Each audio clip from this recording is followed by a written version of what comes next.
What's up, guys? It's that time again for my monthly manga haul. I've gotten a lot of unexpected and exciting finds I can't wait to show you guys, so let's get into it.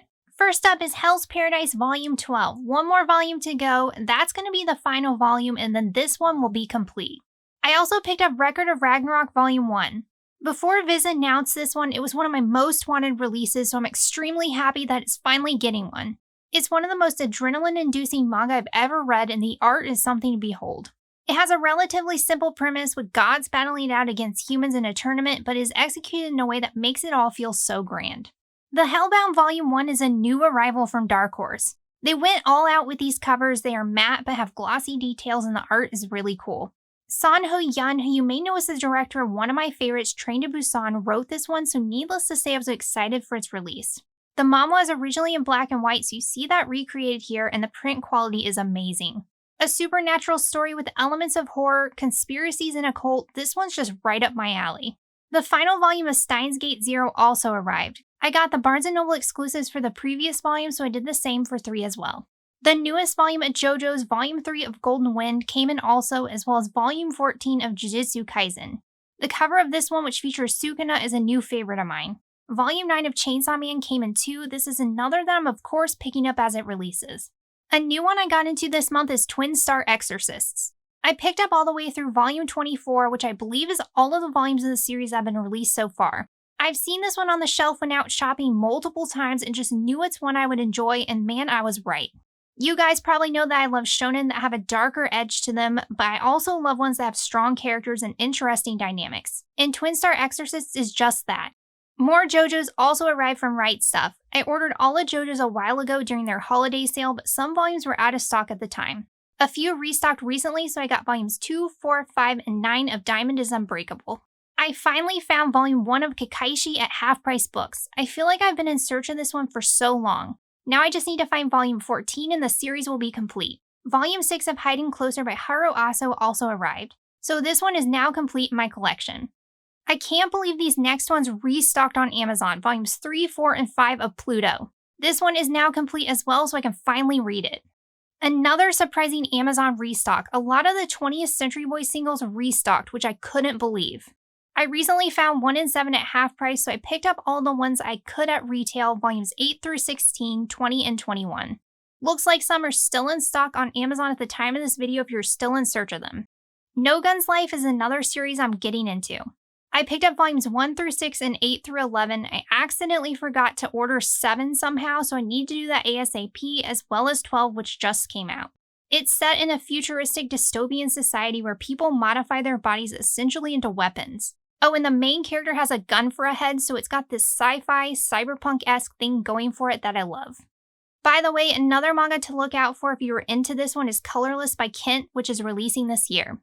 I own a lot of the Gaunt singles, but I'm missing one that's an Omnibus 8, so I decided to pick it up in the meantime until I track the single I'm still in need of down. You guys may have heard me say this before, that I'm currently learning Japanese, so I picked up some series I eventually want to read, one of those series being Gaunt's E that's set in feudal Japan. It's essentially Gaunt's with samurais, so I couldn't pass it up. The story in this one is written by Hiroya Oku, but the art is done by Jin Kagetsu, and even though the art isn't done by Oku himself, it's still incredibly amazing and is an extremely well done series. Vinland Saga 3 and 12 were the final 2 volumes I needed of the series, so I'm finally caught up with this one. That is until 13 comes out in October. Another series, Planets, I hope I'm saying that right, Omnibuses 1 and 2 by Makoto Yukimura came in. I have the first Tokyopop volume of this one too. If you guys would like to see a comparison video of the 2 editions, please let me know in the comments below.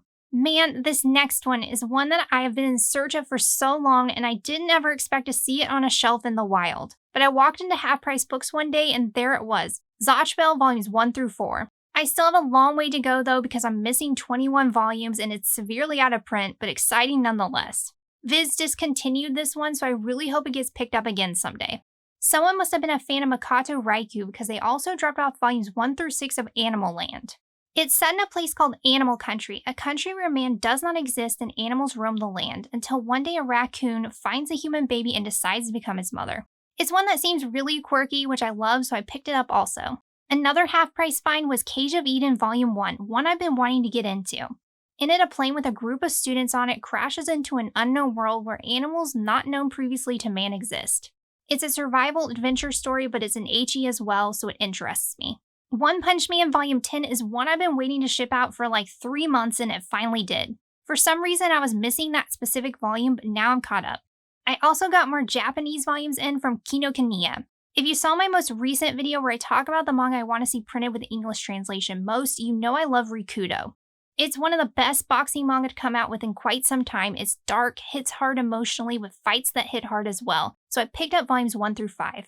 Dandadan is one that I also had on my most wanted list because it is one of my favorite new releases, but it was recently announced by Viz that it's getting a print release with English translation in the fall of 2022, which is super exciting. I picked up volume 1 in hopes to read it one day, but it will be great to compare it with the English volume when it arrives. Blue Lock Volume 1 is another I picked up before it was announced that it would be getting a print release with English translation this summer. It will be good to have both those since I'm learning Japanese. Football is my favorite sport, but Blue Lock is different from any other football manga I've ever read before. It's exciting, action-packed, suspenseful with a great cast of characters, and it always keeps you on the edge of your seat. Plus, it does an incredible job at conveying what it feels like to play the sport, whether it be the sound of the ball hitting the back of the net, the feeling when your foot hits the ball, etc. You can really feel what those players are feeling and the emotion that comes through with it. Chigon is another I long to own someday with English translation. Not sure when that will happen, hopefully soon, but until then I picked up volumes 1 through 8 on Kinokuniya. Chigon is one of my favorite manga. The writer of the series also wrote Blue Lock as well as others I love like Kami-sama no Iotori. He's one of my favorite creators, and I highly recommend checking out all of his works. I also got in Togen Anki volumes 1 through 7. These are all of the volumes that have been released in Japan so far. This one is currently being released right now. It's an up-and-coming shonen that I love, not just because it has an edge to it, but also because it has a unique style that I really enjoy. It's very similar to how I felt about another series, Black Torch, which I wish wouldn't have been canceled, by the way. Here's hoping Togen Anki continues to grow in popularity because I really enjoy it so far and it has immense potential. Out of all the manga I got this month though, this next find is my favorite. Reborn volumes 1 through 4, 6, 7, 9, 10, 15, and 16. I paid full aftermarket price for one of these volumes, but the rest were priced really cheap and I had a 10% off coupon, so I got these for an absolute steal. So much so I felt like I was robbing the store. These are on the shelf with the Zatch Bell volumes I got, so needless to say, this half-price books haul is one of my favorites to date. This is another that was never fully released with English translation and was discontinued by Viz. I hope someone picks it up again and fully releases the series because it deserves it. Amazing character designs, it has some of my favorite art, but it's also one of my favorite stories. A shonen about the mafia and characters with superpowers, can you really go wrong? Also, if you aren't familiar with Akira Amano, as well as being the creator of many manga from Reborn to Ran Kamano Hashi to Range Detective, she also did the character designs for Psycho Pass's anime. She's awesome and I highly recommend checking out her works. If you thought this manga haul was exciting, you are going to want to check out this video next. And that's it, guys. Thank you so much as always for watching. What manga did you guys pick up last month? Let me know in the comments.